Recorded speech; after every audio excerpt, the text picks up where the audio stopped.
Welcome to Dad's Pet Talk. Ikaw at syempre yung pet mo. Ang bida rito.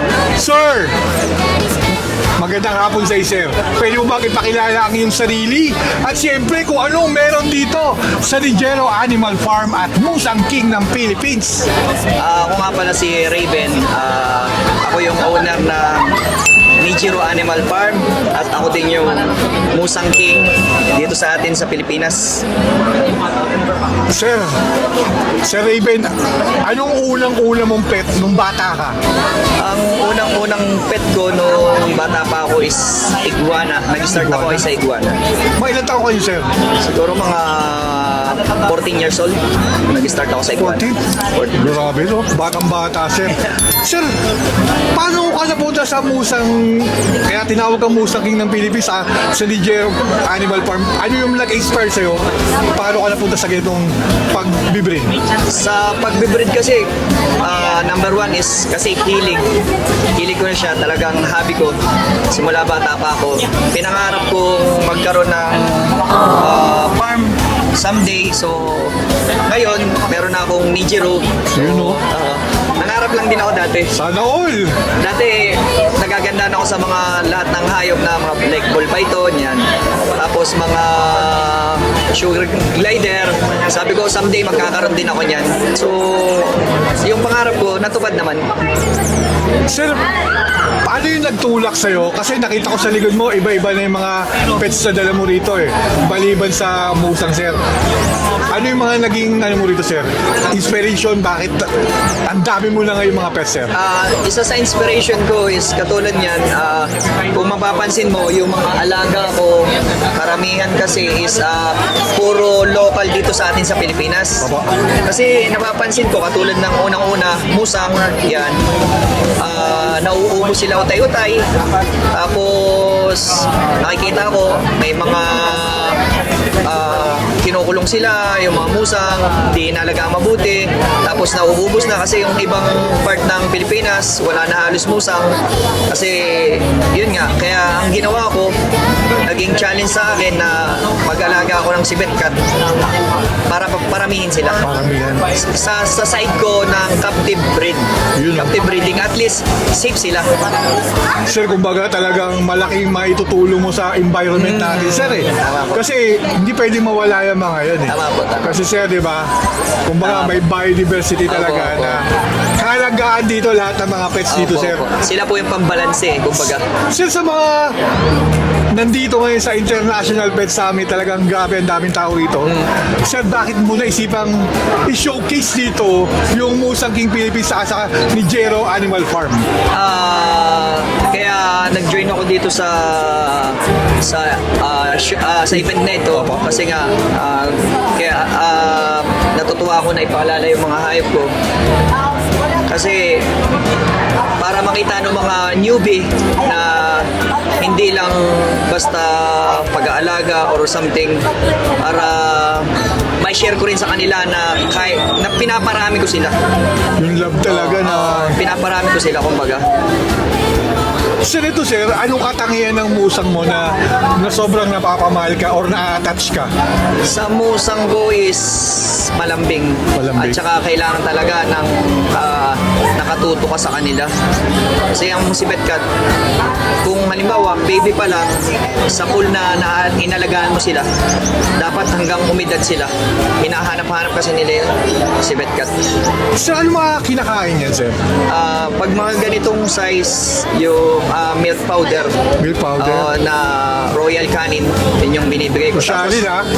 Oo, talagang medyo pero safe na safe Kasi naman sila. doon din makikita yung pagmamahal eh. Oo. Pag maganda yung binibigay mo, Oo, totoo. parang ano lang yan eh. Parang gatas ng bata. Pag binigyan mo lang hainulak, mailak na matataas, ibig sabihin maganda rin yung magiging Tama. lalabas sa kanya. Opo, tama po. Sir, ito sir, sa mga pet community na nandito, paano mo naman sila mahikayat na mag-alaga rin ng ito, tulungan rin nila environment natin, sir? Kung sa mga pet lover ko na katulad ko, i-invite ko po kayo na kung wala po kayo, halimbawa sa ngayon wala pa po kayong alaga or something na pero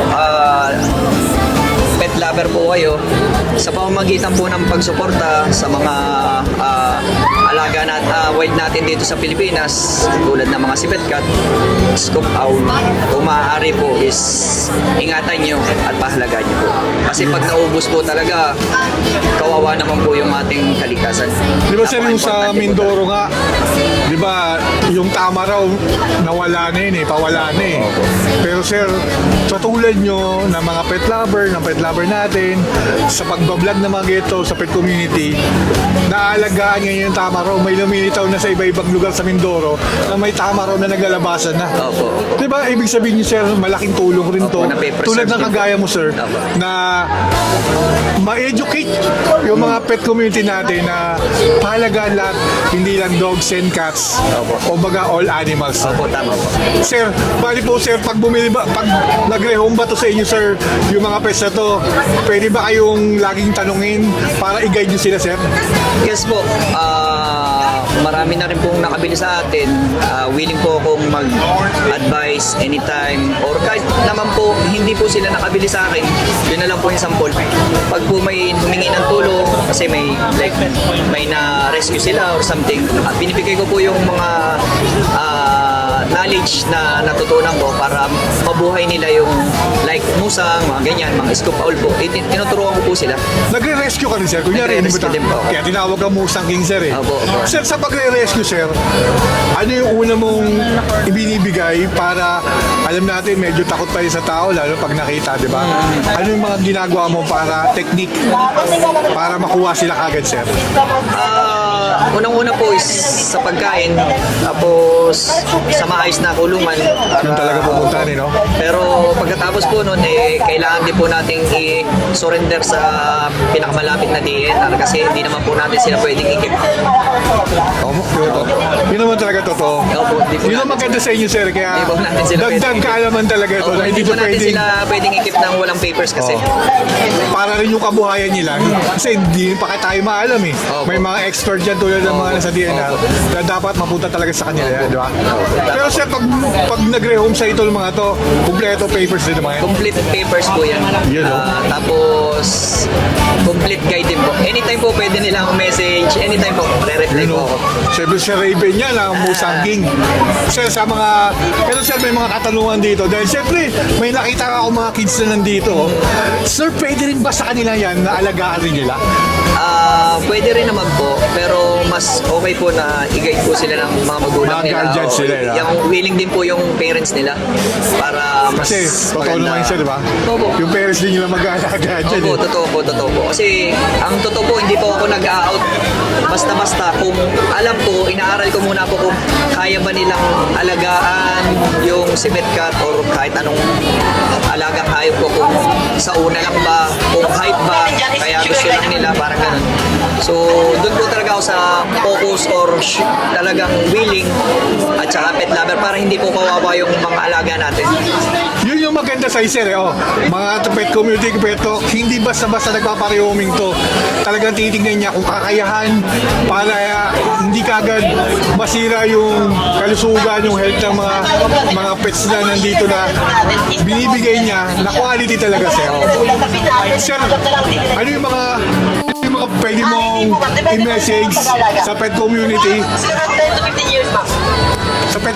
nila na para lalong tangkilikin yung mga geto, sir? Message lang, sir. Doon po sa mga mag-i-start pa lang sa pag-aalaga ng hayop, pag-isipan nyo po munang mabuti bago nyo bilhin yung hayop. Alamin nyo muna kung kaya nyo malagaan kasi nakakaawa po sila at may buhay din yung hayop natin.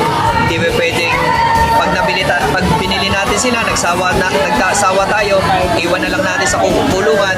Kung gusto natin pakainin, papakainin. Kung gusto natin hawakan, hawakan. Dapat po talaga kahit anong hayop pa man yan is nasa puso niya yung pag-aalaga. Yun talaga, sir Sir, alam mo, natutuwa ako na interview kita kasi mas lalong pagdating sa mga musang, na-educate din yung pet community sa tulad ninyo na nabibigyan nyo ng magandang kaalaman, namumulat yung mga tao, siyempre. Sir, baka may gusto kang i-shoutout dyan sa Nigero Animal Farm sa Musang King Philippines para tangkilikin lalo kayo dahil alam ko kung gaano nyo kamahal yung mga animals dito. Shoutout po sa mga followers viewers natin sa Nijiro Animal Farm at gayon din po sa Musang King Philippines. Tuloy-tuloy po. Tulad nga po ng sinasabi ko, pangarap ko po na balang araw mas lumaki pa yung Musang community dito sa Pilipinas tulad sa Indonesia. Ang Indonesia po ang sumusuporta sa akin sa ngayon, nag-guide upang mas lalo pa pong magandahin yung pag-aalaga ng musang, tamang proseso. At yun naman po ay willing po akong i-share sa lahat.